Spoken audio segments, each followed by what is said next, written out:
இப்ப வந்து எனக்கு இந்த மாதிரி ஒரு பிரச்சனை இருக்கு, எனக்கு கொஞ்சம் மருந்து கொடுங்கன்னு சொன்னா ஒரு நல்ல டாக்டர் வந்து மருந்து கொடுக்கவே மாட்டார். நேரடியா வந்து நாடி நரம்புகளை எல்லாம் தொட்டு பார்த்து அந்த மாதிரி எப்போவாவது நீங்க முயற்சி பண்ணுங்கோ, பிரார்த்தனை பண்ணுங்கோ. நம்ம 2 பேருமா எப்போவாவது சந்திக்கிற ஒரு அவசரம் ஒரு வாய்ப்பு கிடைக்கட்டும், அப்போ நம்ம சந்திப்போம். ஓகே, அதற்கு நீங்க முதல்ல பதில் சொல்லிட்டீங்கன்னு நினைக்கிறேன் சார். அதாவது பயிற்சி இருந்தாலும் ஒரு குரு சொல்லி கொடுக்கணும். சிலவங்களுக்கு சில தாளத்துல கொஞ்சம் இது இருக்கும், அதுக்கு சில பிராக்டிஸ் பண்றதுக்கு இதுல இப்போ 1 2 3 4 1 2 3 4 இதெல்லாம் சொல்லி பார்க்கணும்.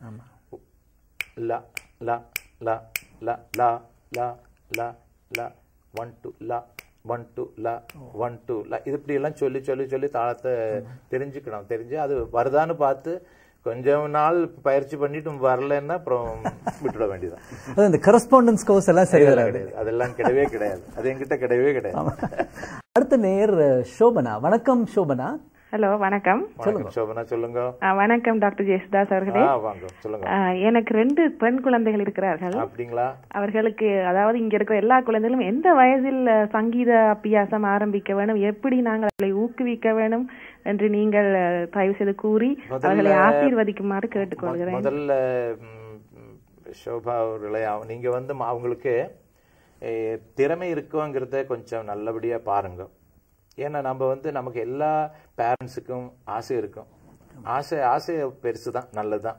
பட் ஆக்சுவலா அவங்களுக்கு என்ன திறமை, அவங்களுடைய பிறக்கும் போதே அவங்களுக்கு ஒரு திறமை இருக்கும். அந்த திறமைங்கிறது என்னன்னு பார்த்து அறிந்து அதை வழிப்படியா நம்ம அவங்கள விட்டாச்சுன்னா ரொம்ப நல்லபடியா அவங்க முன்னுக்கு வருவாங்க. இல்லைன்னா நம்ம வந்து கம்பல்ஷன் ஆஃப் பேரண்ட்ஸ், அவங்களுக்கு சங்கீதம் வரணும், இல்லைன்னா நடனம் வரணும், இல்லைன்னா நடிப்பு வரணும், இல்லைன்னா ஸ்போர்ட்ஸ்மேன் ஆகணும் அப்படின்னு நினைச்சே கூடாது. நீங்க நல்ல ஒரு ஆசிரியர்கிட்ட போய் இவங்களுக்கு பாட்டு வருமா அப்படின்னு சின்சியரா கேளுங்க. டெஃபினெட்லி அவங்க சின்சியரா இருந்தா கண்டிப்பா அவங்க சொல்லுவாங்க இவங்களுக்கு கண்டிப்பா வரும், இல்லைன்னா வராது. அதுக்கப்புறம் யூ ஜஸ்ட் ட்ரை டு அவங்கள இதுக்காக இது ட்ரை பண்ணுங்க. இல்லைன்னா அது என்னன்னா அவங்க வாழ்க்கையில் அது வந்து ஒரு தேவையில்லாத. டாக்டர் ஜேசுதாஸ் அவர்களே, பல மேடை பாடகர்கள் சொல்லுவாங்க நான் ஜேசுதாஸ் மாதிரி பாடுறேன், நான் பாலசுப்ரமணியம் மாதிரி பாடுறேன் அப்படின்னு. இந்த இமிடேஷன், இவங்களுக்கு நீங்க சொல்ற அட்வைஸ் என்ன?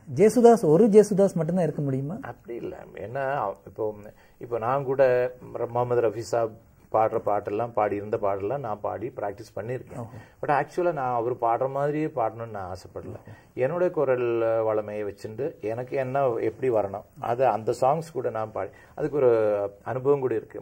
என்னோட first music director MP Srinivasan sir வந்து என்கிட்ட ஒரு பாட்டு பாட சொன்ன உடனே நான் வந்து ஒரு கீர்த்தனை பாடினேன். முதல்ல ப்ரோவ பார்மான்னு ஒரு சாங். சிவாஜிக்காக பாடிருக்கேன். அது பாடுங்க, எத்தனை வருஷம் முடிஞ்ச நான் அது பாடினேன். அதுக்கப்புறம் லைட் சாங் ஒன்று பாடுங்க அப்படின்னா நான் ஒரு சாங் பாடினேன். அந்த சாங் வந்து दो रोज में वो प्यार का ஆலம் குசர் கயா. இந்த சாங் கேட்டோன்னா அவர் சொன்னாரு இது வந்து தம்பி இது என்ன இது முகமது ரஃபி சாங் பாட்டான்னு கேட்டார். ஆனா இது வந்து முகமது ரஃபி சாங் இல்லை, தட் இஸ் ஆக்சுவலி முகேஷ் சாரோட சாங். ஏன்னா என்னோட அந்த ஷிஃப்டிங் டு என்னோட மனசுல எல்லாம் அவரோட இது இருக்கிறதுனால இந்த சாங்கோட style of way of singing வந்து கொஞ்சம் அந்த கலப்பட போச்சு.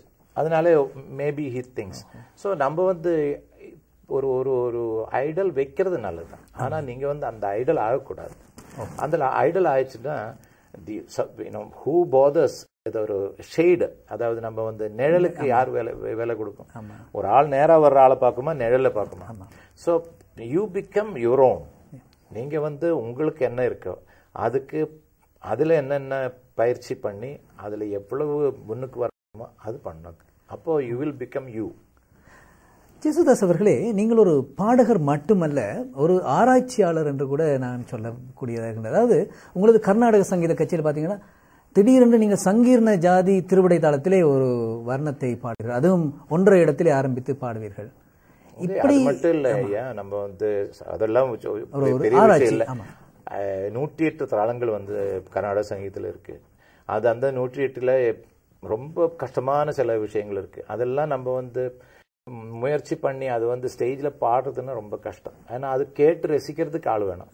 அதுவும் ரொம்ப கம்மியாக தான் போக வேண்டியிருக்கு. ஸோ எங்களுக்கு ஒரு வாய்ப்பு கிடைச்சா தான் அதெல்லாம் பண்ண முடியும். அதுக்கு என்ன பண்ணணும்னா இந்த ஆடியன்ஸ் வந்து அவங்க திறமையை அவங்க அறிவை வளர்க்கணும். வளர்த்தாச்சுன்னா நமக்கு ஒரு குஷி ஜாஸ்தி ஆகும். ஏன்னா தெரிஞ்சு 10 பேர் உட்கார்ந்துட்டு நம்ம பாடுறத தெரிஞ்சுட்டு அனுபவிச்சுட்டு அவங்க ரசிக்கிறாங்கிற ஒரு இது வந்து வரும்போது நாமளும் தெரியாம இன்னும் ஜாஸ்தி ஏறிண்டு வரும். இதுல